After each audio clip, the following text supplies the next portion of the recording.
11 avril 1945. Un sergent de l'armée américaine nommé Edward A. Tenerovit faisait partie des premiers soldats américains à franchir la porte.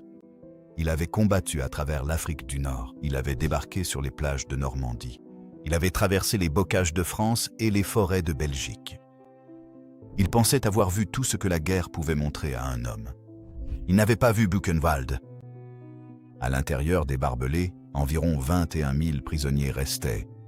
Ceux qui étaient trop faibles, trop malades ou trop proches de la mort pour avoir été évacués lors des marches de la mort qui ont précédé la libération. Beaucoup pesaient moins de 36 kilos. Ils étaient allongés à 3 ou 4 par couchette dans des baraquements construits pour une fraction de ce nombre, dans des températures qui n'étaient pas montées au-dessus de zéro depuis des semaines.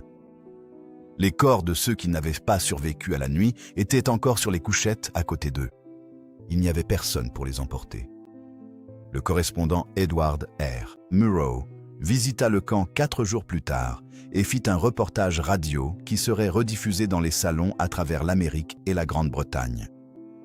Il décrivit un enfant, peut-être âgé de 10 ans, avec le regard de quelqu'un à qui le monde avait déjà été retiré. Il décrivit un homme qui souleva sa chemise pour montrer un corps tellement amaigri que l'on pouvait compter les côtes à travers la pièce. Murrow, qui n'était pas enclin au sentimentalisme, dit à ses auditeurs qu'il n'était pas certain que la plupart d'entre eux croiraient ce qu'il allait dire. Il le dit quand même. Son reportage se termina par une phrase qui n'a rien perdu de sa force en 80 ans. Il a dit « Si je vous ai offensé par ce récit plutôt modéré de Buchenwald, je n'en suis pas le moins du monde désolé. » L'histoire de Buchenwald ne commence pas en 1937. Elle commence en 1933, avec un mouvement politique qui avait décidé que la violence était un instrument de gouvernance. Lorsque Adolf Hitler fut nommé chancelier de l'Allemagne le 30 janvier 1933, l'organisation paramilitaire du parti nazi, la SA, ou Sturmabteilung, commença immédiatement à emprisonner ses opposants politiques. Des communistes, des socialistes, des dirigeants syndicaux, des journalistes et des avocats qui les avaient défendus furent arrêtés en quelques semaines. Le système carcéral officiel ne pouvait pas les absorber. Des centres de détention improvisés furent établis dans des commissariats de police, des entrepôts et d'anciennes usines à travers toute l'Allemagne. Les conditions dans ces premiers camps étaient brutales et largement laissées sans surveillance. Les prisonniers étaient battus, torturés et tués sans aucune procédure légale formelle. Heinrich Himmler, qui commandait la SS, une organisation paramilitaire rivale et finalement dominante au sein de la structure nazie, vit dans ce chaos une opportunité administrative. Il entreprit de centraliser le système des camps sous le contrôle de la SS, remplaçant la brutalité improvisée de la SA par quelque chose de plus organisé et, à sa manière, de plus systématique. Le modèle qu'il utilisa fut Dachau, établi près de Munich en mars 1933, qui devint le modèle de ce que la SS appela le camp de concentration. Un environnement contrôlé dans lequel l'État pouvait emprisonner, exploiter et, lorsque cela était jugé nécessaire, éliminer les individus qu'il considérait comme des ennemis, sans les inconvénients d'un système judiciaire fonctionnel. En 1936, Himmler contrôlait l'ensemble de l'appareil policier allemand et avait étendu le réseau des camps. Mais il voulait une nouvelle installation, plus grande, mieux située et conçue dès le départ selon les principes établis par son administration. L'administration avait été développée au cours de 3 années d'essais et d'erreurs. Le site choisi fut Lettersberg, un plateau boisé situé à environ 8 km au nord de Weimar, dans l'état de Thuringe. La colline était suffisamment élevée pour être isolée, assez proche d'une voie ferrée pour être logistiquement pratique et entourée de forêts. La forêt était assez dense pour que les activités du camp soient en partie dissimulées à la ville en contrebas. La construction fut ordonnée au printemps 1937. Les premiers prisonniers arrivèrent le 16 juillet de cette année-là. 149 hommes, transportés depuis Sachsenhausen, reçurent l'ordre de commencer à construire le camp qui allait les accueillir. Ils défrichèrent la forêt de hêtres à la main. Ils extrayaient la pierre d'une carrière creusée sur le flanc de la colline. Ils transportaient les matériaux en haut de la pente sous la chaleur estivale, sans eau, nourriture ou abri suffisant. Ceux qui tombaient étaient abattus. Ceux qui protestaient étaient punis de manière à ce que cela soit vu de tous. Le but n'était pas simplement de construire un camp. Il s'agissait d'établir, dès le premier jour, que les prisonniers étaient entièrement sous le pouvoir des SS et qu'aucun recours, aucune plainte, aucun acte de résistance ne changerait ce fait. Le camp fut nommé Buchenwald, bois de hêtre, comme si le cadre naturel pouvait apprivoiser ce qui était en train d'y être construit. Il n'en était rien. Le SS Obersturmbannführer Karl Otto Koch fut nommé commandant en août 1937. Koch avait 40 ans. C'était un officier de carrière de la SS qui avait servi à Dachau et à la Columbia House, l'un des premiers centres de détention improvisés à Berlin. Il était connu au sein de la SS pour son efficacité administrative et pour une cruauté personnelle qui dépassait la simple conviction idéologique. Des gardiens de Buchenwald témoigneraient plus tard que Koch semblait prendre plaisir à la souffrance des prisonniers, d'une manière qui troublait même les autres membres de la SS. Son épouse, Ilse Koch, l'accompagna à Lettersberg et allait acquérir sa propre forme d'infamie dans les années qui suivirent. Sous la direction de Koch, l'infrastructure de Buchenwald fut achevée à la fin de l'année 1937. Le camp principal, le Stammlager, occupait un plateau défriché au sommet de la colline. Sous la porte principale, qui portait la devise de la SS, « Jedem das Sen », signifiant « à chacun ce qu'il mérite », se trouvaient les baraquements des prisonniers, la place d'appel, les ateliers et les crématoires qui allaient traiter les morts. Tout autour du périmètre, des clôtures électrifiées, des miradors et des projecteurs qui brûlaient toute la nuit. Dès le début, l'économie interne du camp dépendait d'un système de travail des prisonniers conçu pour être exploiteur jusqu'à la létalité. Les prisonniers étaient répartis en équipes de travail affectées à la carrière, au défrichage de la forêt ou au chantier de construction et devaient atteindre des quotas de production, quel que soit leur état physique. Les officiers SS et les kapos, des prisonniers fonctionnaires qui servaient de contremaîtres, faisaient respecter ces quotas à coups de matraque. Les soins médicaux étaient minimes et souvent refusés comme forme de punition. La ration alimentaire était calculée pour maintenir un prisonnier juste assez en forme pour continuer à travailler, et rien de plus. Au cours de sa première année, la population de Buchenwald est passée de quelques centaines à plusieurs milliers de personnes. Au contingent initial de prisonniers politiques allemands sont venus s'ajouter un nombre croissant d'hommes classés comme asociaux. Des sans-abri, des petits délinquants récidivistes, des hommes arrêtés pour des infractions à des lois qui n'existaient là pas un an auparavant. À la fin de 1937, le camp fonctionnait comme ses concepteurs l'avaient prévu. Ce que personne ne savait encore, c'était jusqu'où il s'étendrait et à quel point la situation empirerait. Le 9 novembre 1938, l'ordre est parti de Berlin à 23h55. À minuit, il était déjà en marche. Partout en Allemagne et en Autriche, les unités SS et SA se sont coordonnées avec la police locale pour déclencher ce que le régime qualifierait plus tard de soulèvement populaire spontané contre la population juive. En réalité, il s'agissait d'une action d'État parfaitement organisée. Des synagogues furent incendiées. Des commerces appartenant à des juifs furent saccagés et détruits. Plus de 90 juifs furent tués directement lors de ces violences. Le verre brisé des vitrines éventrées recouvrait les rues des villes allemandes, donnant à cette nuit son nom. La nuit de Kristall, Kristallnacht, la nuit du verre brisé. Le lendemain matin, Reinhard Heydrich, qui dirigeait l'appareil de sécurité de la SS, donna l'ordre d'arrêter entre 20 000 et 30 000 hommes juifs à travers le Reich. Le critère était simple, les hommes juifs en bonne condition physique âgés de 18 à 60 ans. Ils devaient être envoyés dans les camps de concentration. Buchenwald en reçut environ 10 000. Ils arrivèrent en l'espace de plusieurs jours dans des wagons de chemin de fer, sans avertissement ni préparation.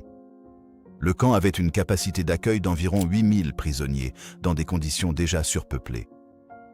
L'ajout de 10 000 nouveaux arrivants en l'espace de quelques jours provoqua une crise que les SS ne tentèrent aucunement de résoudre de manière humaine.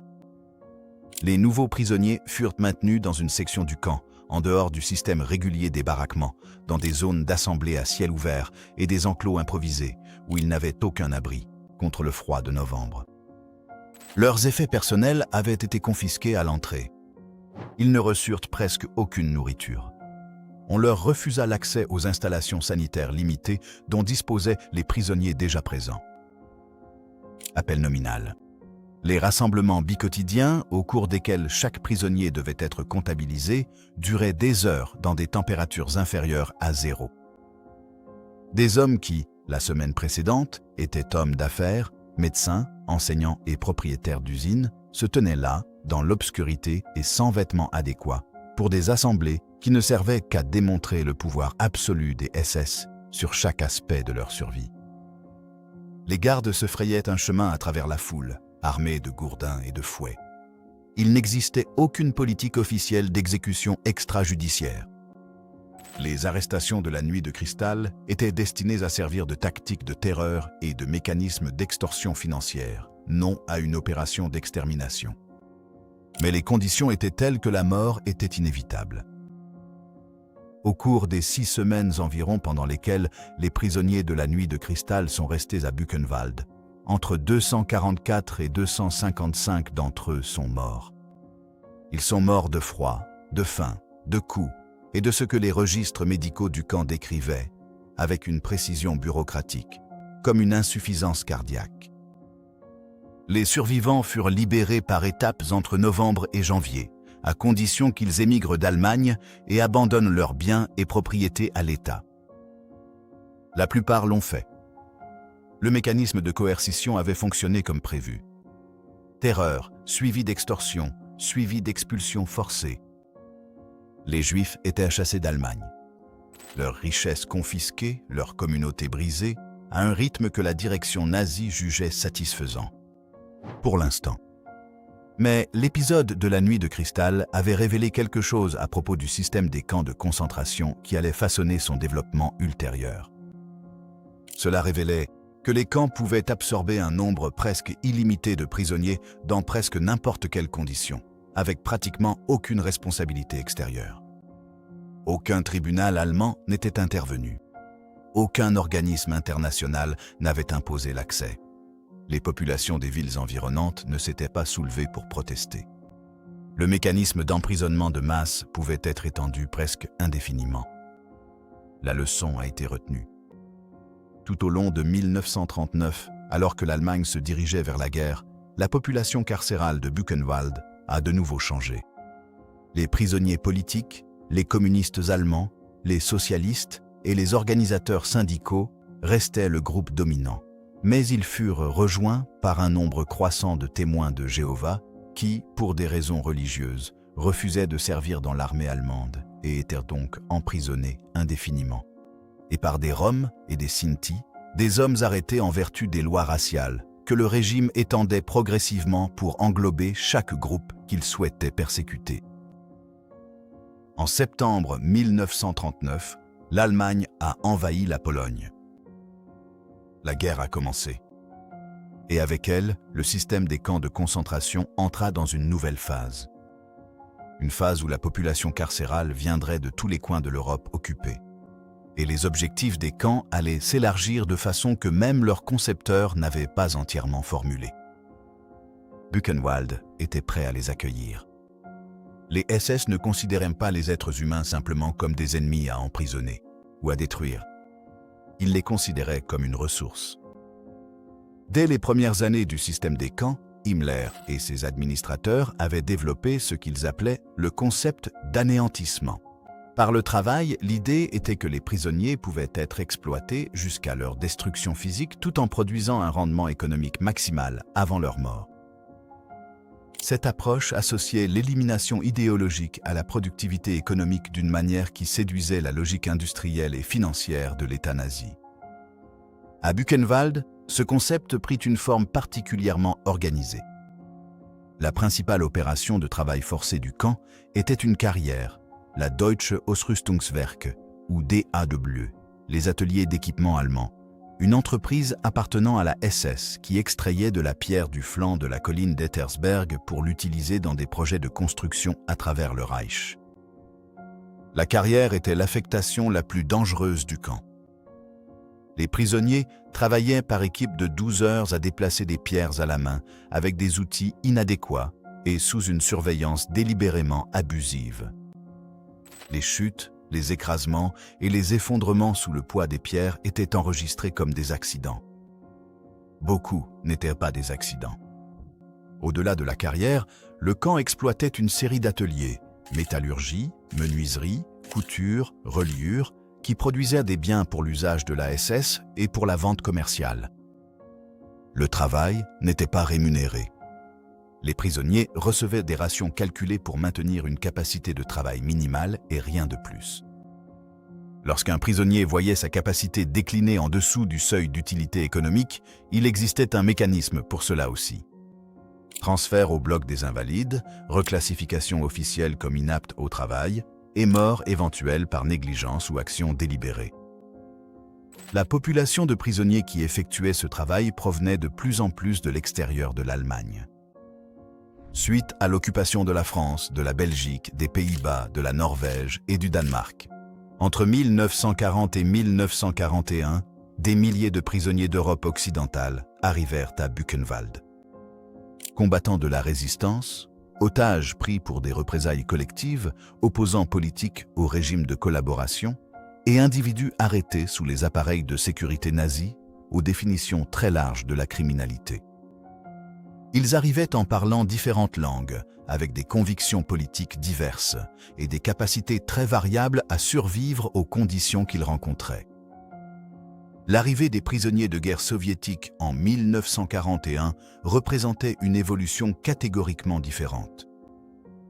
Après l'invasion allemande de l'Union soviétique en juin 1941, la Wehrmacht captura des millions de soldats soviétiques dans les premières semaines de combat. L'idéologie nazie ne considérait pas les prisonniers de guerre soviétiques comme des prisonniers ayant droit à la protection de la Convention de Genève, mais comme des ennemis racialement inférieurs dont la mort était acceptable et, dans de nombreux cas, souhaitable. Sur environ 5 millions de soldats soviétiques capturés par l'Allemagne pendant la guerre, près de 3 millions sont morts en captivité. À Buchenwald, les prisonniers de guerre soviétiques furent soumis à un programme d'exécution spécifique sous Sonderbehandlung, l'euphémisme utilisé par la SS pour désigner l'exécution. Les officiers soviétiques et les commissaires politiques étaient transférés au camp et tués de manière systématique. La méthode consistait en une installation d'exécution dédiée située au sous-sol du bâtiment des écuries du camp. Les prisonniers étaient amenés un par un, à qui l'on disait qu'ils allaient être mesurés pour des vêtements, puis placés contre une toise.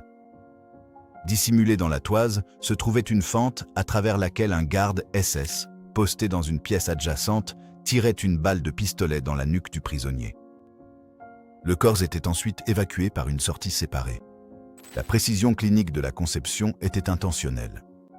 Elle réduisait la charge psychologique de l'exécutant et augmentait le rendement du processus. Le nombre de prisonniers de guerre soviétiques tués à Buchenwald par ce mécanisme est estimé à environ 8000. Certains historiens suggèrent que ce chiffre était plus élevé.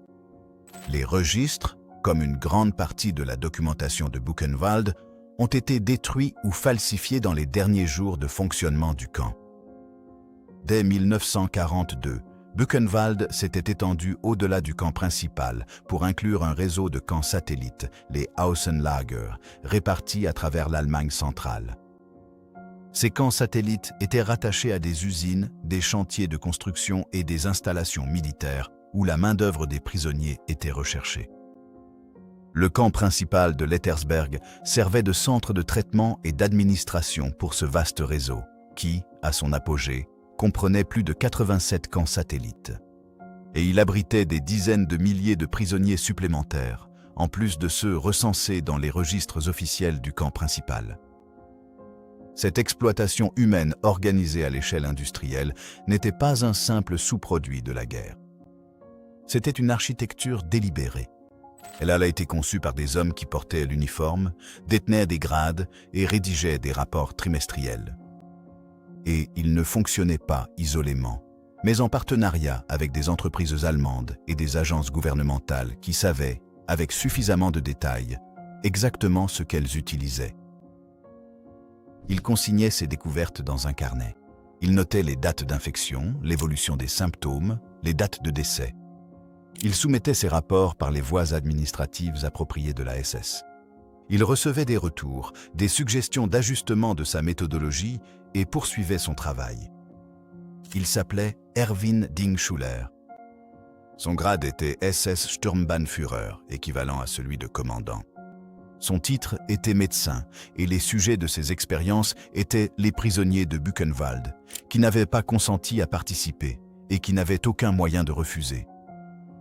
L'expérimentation médicale à Buchenwald était un programme organisé. Ce n'était pas une série de crimes individuels commis par des acteurs isolés.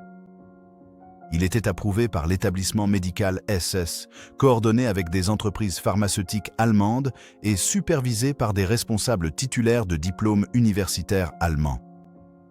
Le fait qu'il s'agissait de crimes contre l'humanité n'était pas, à l'époque, considéré comme un élément pertinent. Le principal centre d'expérimentation du camp était le bloc 46, un bâtiment hermétiquement clos à l'intérieur du camp des prisonniers, fonctionnant sous un contrôle d'accès strict. Même les autres officiers SS ne pouvaient y entrer sans autorisation. À l'intérieur, les prisonniers étaient utilisés comme sujets d'essai pour des tests de vaccins, principalement contre le typhus et les maladies apparentées qui tuaient les soldats allemands sur le front de l'Est. Le protocole expérimental était simple. Les prisonniers étaient délibérément infectés par l'agent pathogène de la maladie.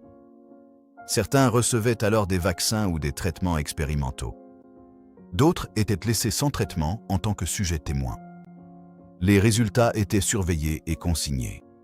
Les prisonniers sélectionnés pour le bloc 46 n'étaient pas des volontaires. Ils étaient désignés d'office. Beaucoup n'ont découvert ce qui les attendait qu'après leur arrivée. Les sujets infectés subissaient toute l'évolution du typhus. Forte fièvre, délire, défaillance des organes. Ceux du groupe témoin qui ne recevaient aucun traitement mouraient fréquemment. Ceux du groupe expérimental survivaient ou mouraient selon l'efficacité du traitement testé. Les données générées par ces expériences étaient soumises à des entreprises pharmaceutiques, dont Behringwerk, une filiale du conglomérat chimique IG Farben, qui développait des vaccins contre le typhus à usage militaire. Au moins 189 prisonniers sont morts lors des expériences sur le typhus.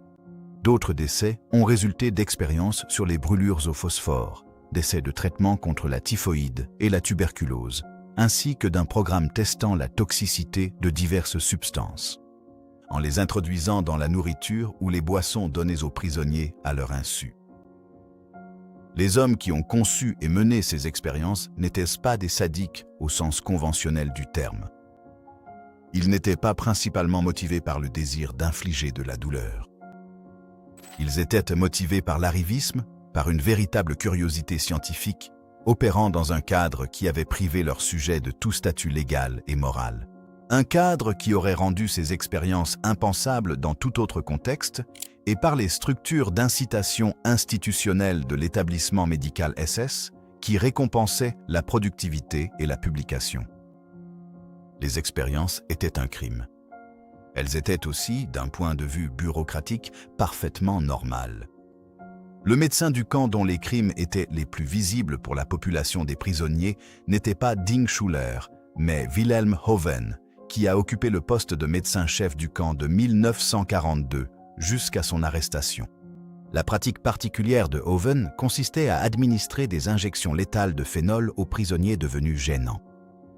Non pas pour l'État nazi, mais pour l'économie interne corrompue de l'administration du camp.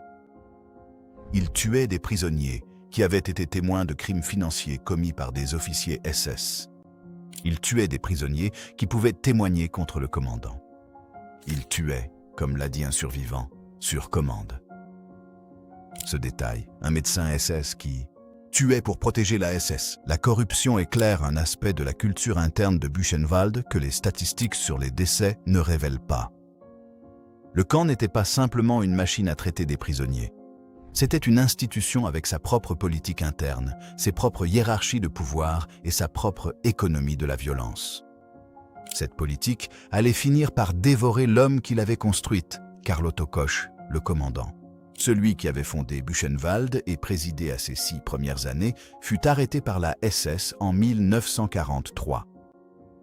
Les accusations n'étaient pas liées au meurtre de prisonniers. Elles concernaient le détournement de fonds. Koch avait détourné des fonds de la SS vers ses propres comptes et il avait assassiné des prisonniers susceptibles de témoigner contre lui. Un tribunal de la SS l'a condamné.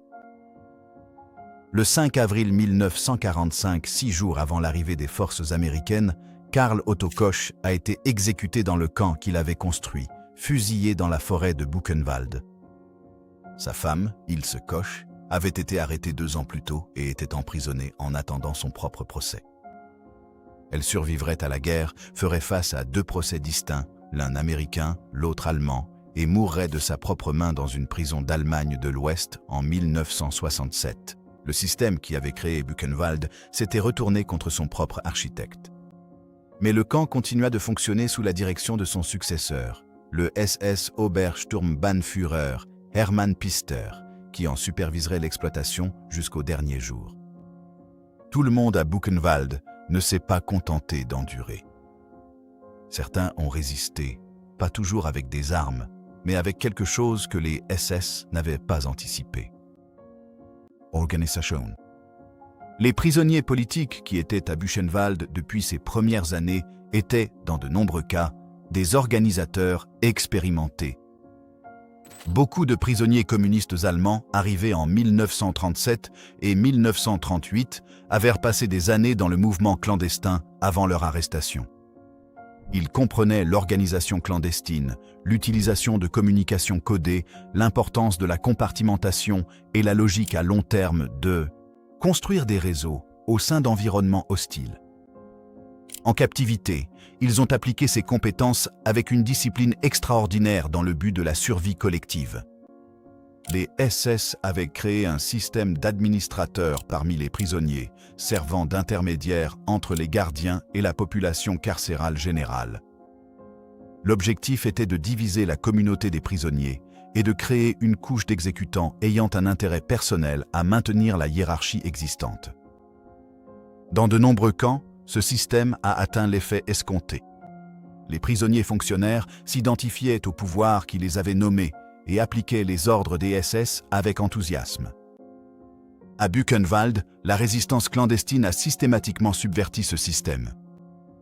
Au fil d'années de manœuvres minutieuses, les prisonniers communistes et de gauche ont œuvré à placer des membres de confiance de leur réseau dans le plus grand nombre possible de postes administratifs. Un prisonnier qui contrôlait l'attribution des tâches pouvait orienter les détenus les plus faibles vers des travaux moins dangereux. Un prisonnier ayant accès au registre du camp pouvait modifier la documentation, sous-estimer le nombre de prisonniers survivants et compliquer les calculs des SS concernant les personnes disponibles pour la sélection. Un prisonnier impliqué dans la distribution de la nourriture pouvait s'assurer que les plus petits et les plus vulnérables recevaient un peu plus que leur ration officielle. Rien de tout cela n'était visible de manière systématique pour les SS, car rien n'était spectaculaire. C'était l'accumulation de milliers de petites décisions prises par des individus qui comprenaient que la survie, dans les conditions de Buchenwald, était un projet collectif, ou ce n'était rien. La résistance clandestine entreprit également des préparatifs plus directs. À partir de 1943, des armes furent introduites clandestinement dans le camp. Des pistolets, des grenades et, finalement, des armes automatiques qui étaient dissimulées dans les baraquements et les ateliers des prisonniers. Un récepteur radio, construit à partir de pièces volées dans les ateliers électriques du camp pendant plusieurs mois, fut caché dans les murs d'un bloc de prisonniers et utilisé pour surveiller les émissions de la BBC et les communications militaires alliées. En 1944, la résistance clandestine connaissait les grandes lignes de la situation militaire. L'avancée soviétique depuis l'Est, les débarquements alliés en Normandie, la contraction du territoire contrôlé par l'Allemagne sur tous les fronts. Ils commencèrent à planifier le moment où la situation extérieure du camp se détériorerait suffisamment pour créer les conditions d'une action armée. La population carcérale de Buchenwald à cette époque représentait un échantillon de la vie intellectuelle et politique européenne, sans équivalent dans aucune autre institution du continent, Léon Blum. L'ancien Premier ministre de la France et chef du Parti socialiste fut détenu à Buchenwald de 1943 à 1945, d'abord dans le camp principal, puis dans une villa spéciale à l'extérieur du périmètre. Kurt Schuschnigg, qui avait été chancelier d'Autriche avant l'Anschluss, était détenu à proximité. Des milliers de vétérans des brigades internationales, qui avaient combattu Franco pendant la guerre civile espagnole, étaient emprisonnés dans le camp. Tout comme des résistants venus de France, de Belgique, d'Italie, de Tchécoslovaquie et de Yougoslavie. Des officiers soviétiques, des intellectuels polonais, des socialistes néerlandais et des professeurs d'université norvégiens partageaient les baraquements avec des criminels allemands, des témoins de Jéhovah et des hommes arrêtés pour la seule raison d'être juifs. La diversité de la population carcérale créait des tensions que la résistance clandestine devait constamment gérer. Différents groupes nationaux et politiques avaient des intérêts différents, des relations différentes avec l'administration SS et des visions différentes sur la manière de concilier la survie à court terme et la résistance à plus long terme. Les communistes allemands, qui dominaient la direction de la résistance clandestine, prenaient des décisions qui protégeaient plus systématiquement leurs propres membres que les autres. Un fait qui a survécu à la guerre dans les témoignages de prisonniers non allemands, qui considérait la hiérarchie de la résistance clandestine avec une certaine ambivalence. Mais au début de 1945, alors que le bruit lointain de l'artillerie devenait audible à l'horizon occidental, ces tensions furent mises de côté. La résistance clandestine disposait d'armes, d'une organisation et, dans la structure de commandement SS de plus en plus chaotique d'une Allemagne faisant face à la défaite militaire, elle avait, pour la première fois, une véritable opportunité. L'hiver 1944 à 1945 fut le pire de l'histoire de Buchenwald. À la fin de 1944, la situation militaire allemande s'était détériorée au point que la SS avait commencé à évacuer les prisonniers des camps de l'Est. L'armée rouge avançait en Pologne à une vitesse que les commandants de la Wehrmacht n'avaient pas anticipée. Et la SS ne pouvait pas permettre que les soviétiques, en progression, trouvent et libèrent les prisonniers dans les camps de l'Est. Non pas parce que la SS se souciait de ses prisonniers, mais parce qu'elle se souciait de ce que ces prisonniers pourraient révéler au monde. À partir de l'été 1944, et de plus en plus durant l'automne et l'hiver, la SS évacua les camps de l'Est de la Pologne, des États baltes et, finalement, Auschwitz lui-même. Les prisonniers, déjà réduits à un état d'extrême faiblesse physique par des années de captivité, étaient entassés dans des wagons de marchandises, non chauffés, sans nourriture ni eau, et transportés vers l'ouest. Les trajets duraient des jours, parfois des semaines. Au moment où les trains arrivaient, une grande partie de ces prisonniers, les passagers étaient morts. Buchenwald reçut bon nombre de ces convois. Les trains arrivaient à la gare de Weimar, en contrebas de la colline, où les prisonniers survivants étaient forcés de parcourir à pied les derniers kilomètres jusqu'à la porte du camp. Les civils allemands vivant le long du trajet observaient depuis leurs portes et leurs fenêtres. Certains détournèrent le regard, quelques-uns lancèrent de la nourriture, rapidement, discrètement, avant d'être vus par les gardes. La plupart ne faisaient rien. À l'intérieur du camp, l'infrastructure pliait sous la pression. Des baraquements conçus pour environ 400 prisonniers en contenaient 1500.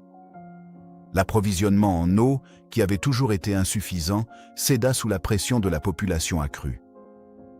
La dysenterie se propagea dans les blocs surpeuplés avec une rapidité qui submergea les ressources médicales déjà très limitées dont disposaient les prisonniers. Le typhus, contre lequel les expériences du bloc 46 avaient été conçues pour lutter chez les soldats allemands, se répandit désormais parmi la population carcérale sans qu'aucun traitement ne soit disponible.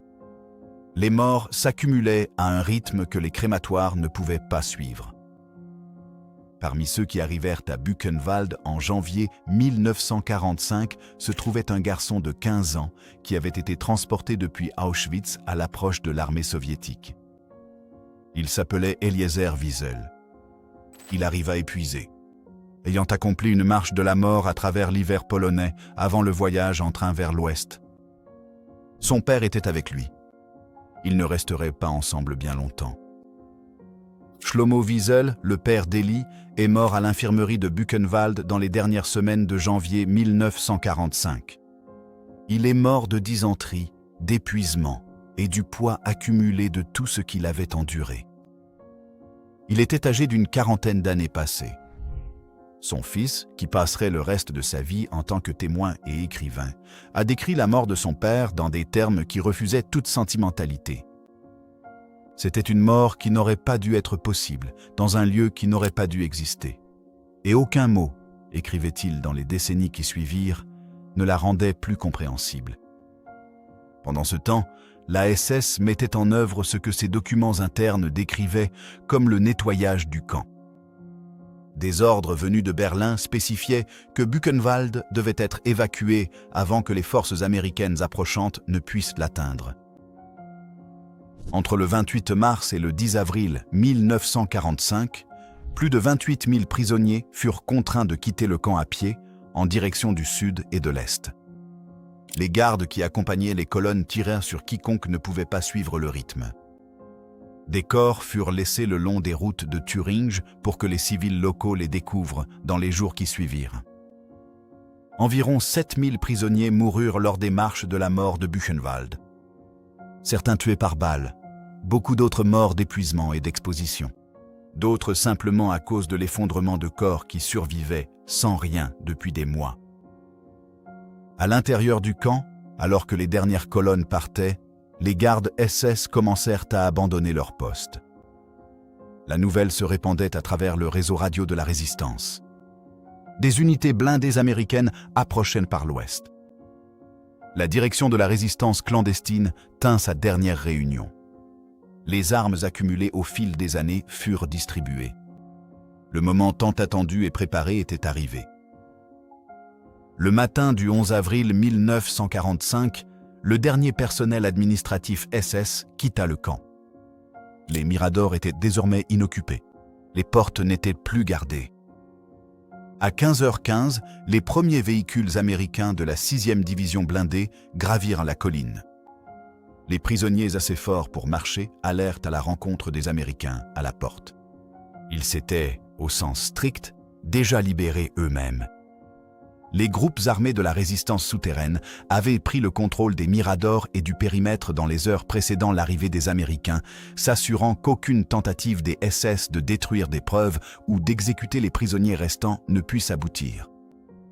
Lorsque le sergent-chef Herbert Gottschalk du 9e bataillon d'infanterie blindée de la 6e division blindée entra dans le camp principal, des drapeaux détenus par les prisonniers flottaient déjà au-dessus des tours. La documentation de ce qui suivit fut réalisée par le personnel militaire, des journalistes et par la suite des historiens et des enquêteurs. Le général Dwight D. Eisenhower ordonna que le plus grand nombre possible de militaires américains soient amenés au camp pour constater les conditions, avant que les corps ne puissent être enlevés et que les installations ne soient nettoyées. Sa motivation était explicite. Il anticipait que, dans les années à venir, des gens nieraient que ces choses s'étaient reproduites et il voulait autant de témoins que possible.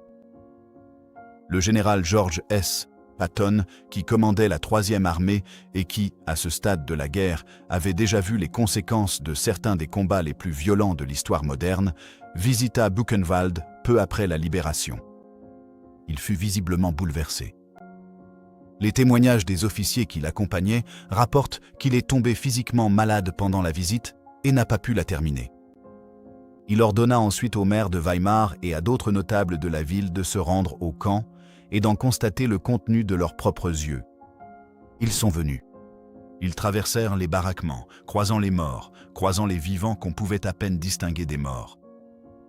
Beaucoup pleurèrent. Certains ont proposé des explications. Plusieurs récits historiques rapportent que le maire de Weimar, de retour de sa visite, s'est suicidé. Édouard R. L'émission de Murrow, diffusée le 15 avril, a été écoutée par des millions de personnes. La réputation de précision et de retenue de Murrow conférait à ses propos un poids qu'un reportage plus émotionnel n'aurait peut-être pas eu. Il a décrit ce qu'il avait vu sans embellissement, mais les faits eux-mêmes constituaient un réquisitoire qui ne nécessitait aucun argument supplémentaire. Il publia ses mémoires, La Nuit, en 1960, et passa les décennies suivantes à veiller à ce que le témoignage des survivants reste au cœur de la conscience publique. Il reçut le prix Nobel de la paix en 1986. Dans son discours de réception, il parla de Buchenwald. Les chiffres rassemblés dans les mois et les années qui suivirent la libération étaient stupéfiants. Entre 1937 et 1945, environ 280 000 prisonniers originaires de plus de 50 pays furent détenus à Buchenwald et dans son réseau de camps satellites. Parmi eux, un minimum confirmé de 56 000 sont morts. Par exécution, famine, maladie, expérience médicale, marche de la mort et meurtre délibéré. De nombreux historiens, tenant compte des décès non enregistrés ou falsifiés, estiment que le chiffre réel est plus élevé. Le nombre exact de personnes mortes à Buchenwald ne sera jamais connu avec certitude, car la SS a détruit ses archives dans les derniers jours de fonctionnement du camp. Le procès des médecins de Nuremberg, qui s'est tenu entre décembre 1946 et août 1947, a poursuivi 23 personnes, dont des médecins SS ayant mené des expériences à Buchenwald, Dachau et dans d'autres camps. 7 ont été condamnés à mort et exécutés. 9 ont écopé de peine de prison. Les verdicts ont abouti, entre autres, au Code de Nuremberg, un ensemble de principes régissant la recherche éthique. Avec des sujets humains, cela reste à ce jour le fondement de l'éthique biomédicale internationale. Les 10 principes du Code de Nuremberg commencent par une exigence unique. Le consentement volontaire du sujet humain est absolument essentiel. Le commandant Koch avait déjà été exécuté par la SS elle-même. Son successeur, Hermann Pister, fut jugé par un tribunal militaire américain en 1947, condamné à mort et mourut en prison d'une crise cardiaque, avant que la sentence ne puisse être exécutée. Ilse Koch, d'abord jugé par un tribunal militaire américain en 1947, fut initialement condamné à la réclusion à perpétuité. Avant que la peine ne soit réduite au milieu de la controverse, elle fut ensuite rejugée par un tribunal ouest-allemand en 1951 et condamnée à la réclusion à perpétuité.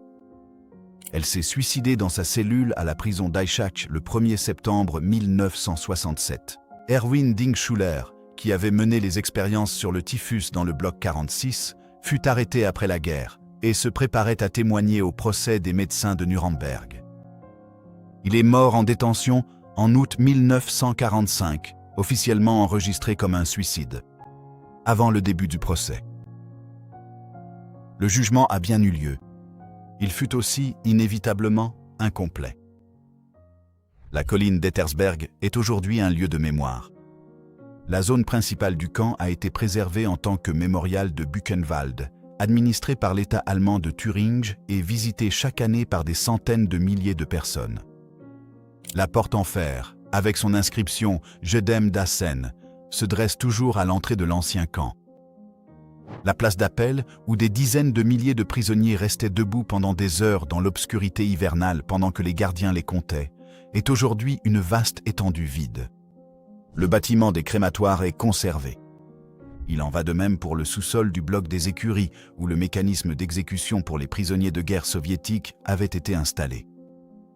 À quelques centaines de mètres du périmètre extérieur du camp, dans un bosquet qui a été laissé à la repousse pour retrouver une densité proche de son état d'origine, se dresse un chêne.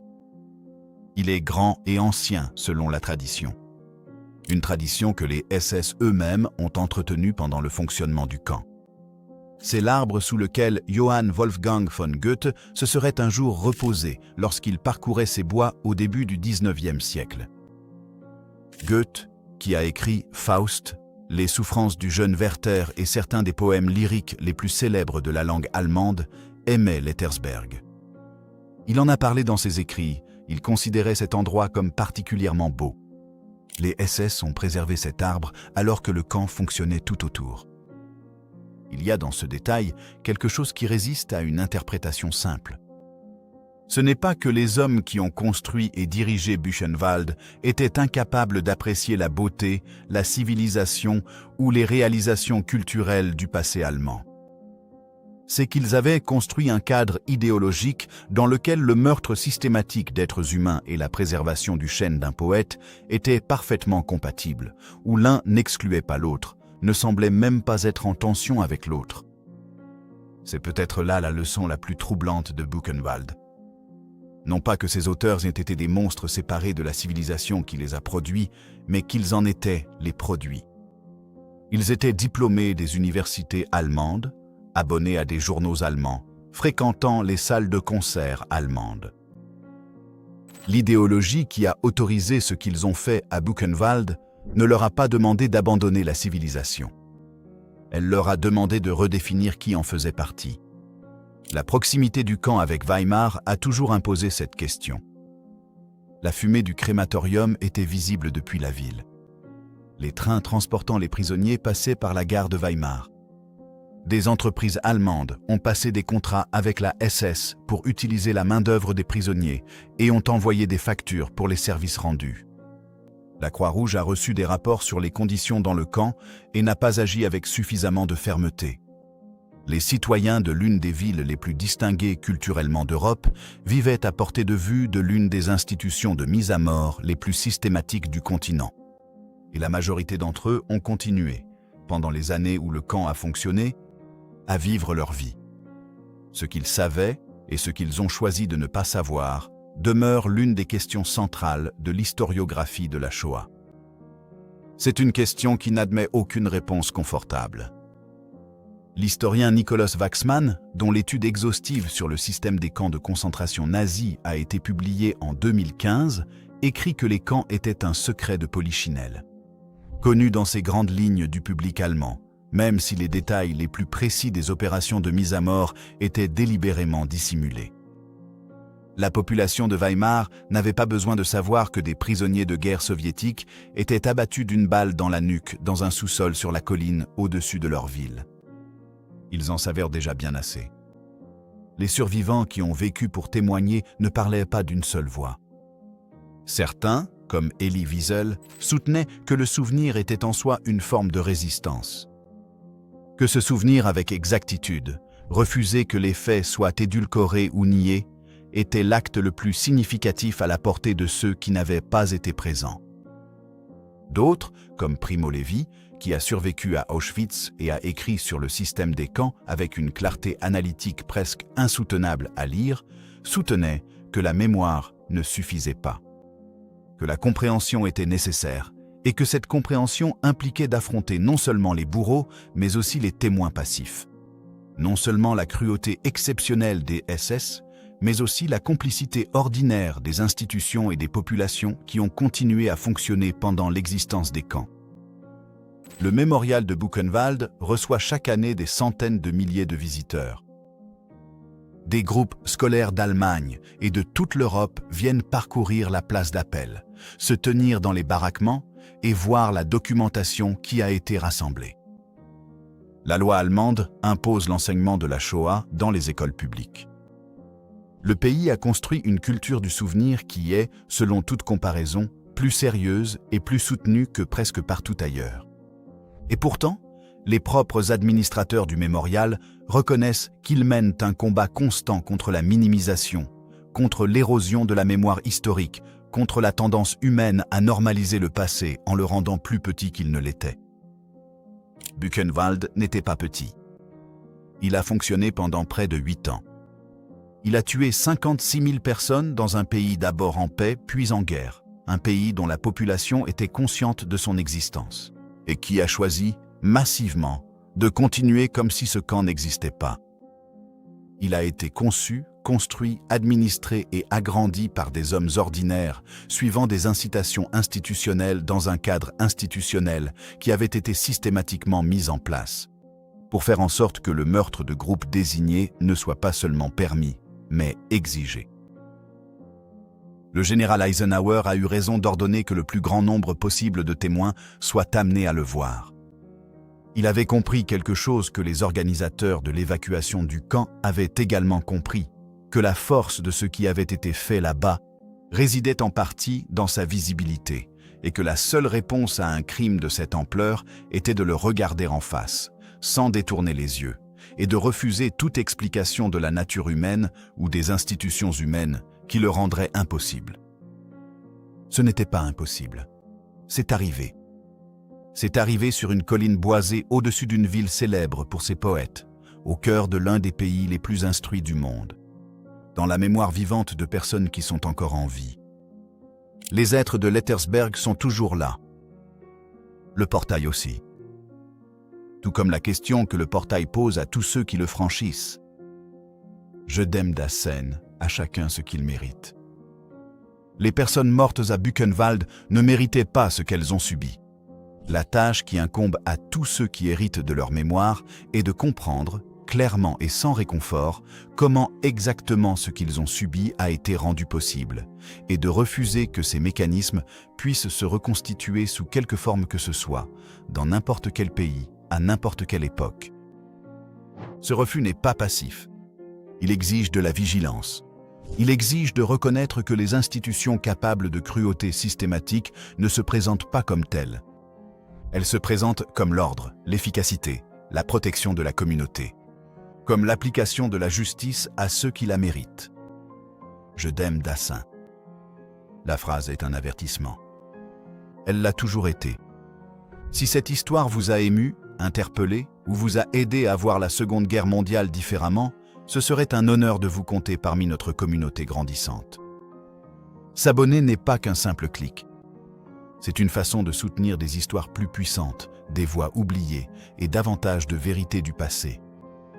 Alors si vous pensez que ces histoires comptent, cliquez sur le bouton d'abonnement et continuons ensemble ce voyage. Et n'oubliez pas de laisser un commentaire. Nous les lisons tous et nous aimons entendre vos avis. Jusqu'à la prochaine fois, continuez à poser des questions, continuez à chercher la vérité.